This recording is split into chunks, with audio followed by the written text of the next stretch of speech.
Alma Datera, l'esprit qui anime la planète. Kardec enseigne que tout dans l'univers est animé par un principe intelligent, depuis l'atome jusqu'au système solaire, si chaque être vivant a son âme individuelle et si chaque ensemble d'êtres forme un esprit collectif, comme les sociétés et les humanités. Alors aussi, les mondes qui abritent la vie possèdent leur propre âme. C'est l'âme de la Terre, l'esprit qui coordonne et harmonise toutes les forces physiques, chimiques et vitales de la planète. La Terre, donc, n'est pas seulement un corps de roches et de mer tournant dans l'espace. C'est un organisme vivant, doté de conscience à l'échelle planétaire, régulé par des lois d'équilibre et d'évolution. L'esprit qui l'anime n'est pas personnel, mais collectif, expression de l'intelligence divine qui agit sur les éléments de la création. Cette âme planétaire est le reflet des forces spirituelles qui agissent sur le globe, le guidant dans son destin d'amélioration morale et physique.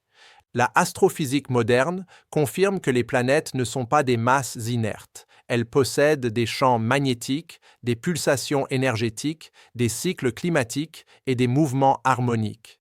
La Terre, en particulier, maintient une synchronie parfaite entre ses couches internes, son atmosphère et son orbite solaire. Ces systèmes interconnectés fonctionnent comme des organes d'un même corps cosmique, soutenus par une force unificatrice, ce que Kardec a appelé l'âme du monde. La biologie planétaire révèle que la planète et la vie sont intrinsèquement liées.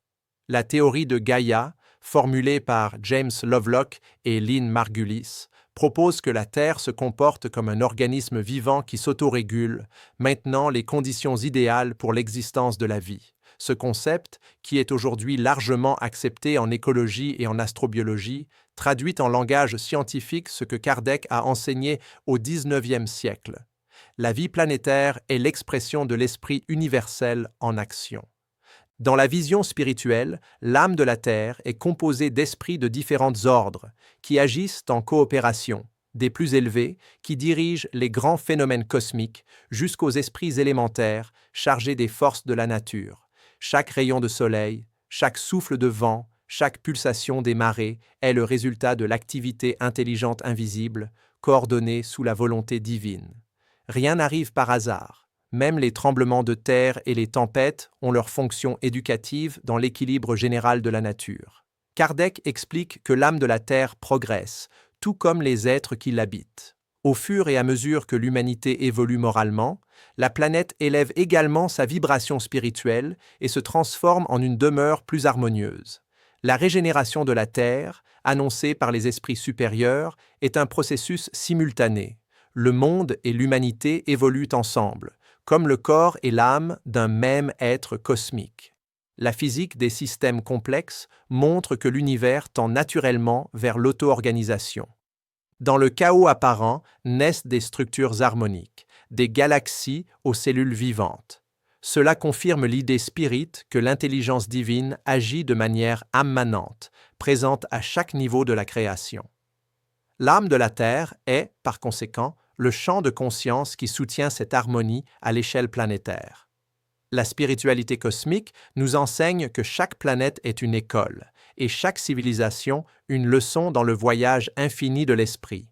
La Terre, aujourd'hui, est un monde d'épreuves et d'expiation, mais elle est destinée à devenir un monde de régénération, où l'amour remplacera la douleur comme force de progrès. Lorsque les hommes s'aimeront comme des frères, l'âme de la Terre irradiera une nouvelle lumière, et la planète brillera comme un cœur purifié au sein de l'univers.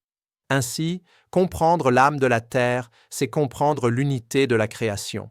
L'esprit qui habite les hommes est le même qui vibre dans les montagnes, dans les eaux et dans les étoiles. La vie n'est qu'une seule, éternelle et universelle. Dieu respire à travers la terre, et nous sommes le souffle conscient de cette respiration. Si cette réflexion a éveillé en vous un sentiment de révérence pour la nature et la vie, partagez-la, car comprendre l'âme de la Terre, c'est reconnaître que la planète est le corps vivant de Dieu en évolution constante.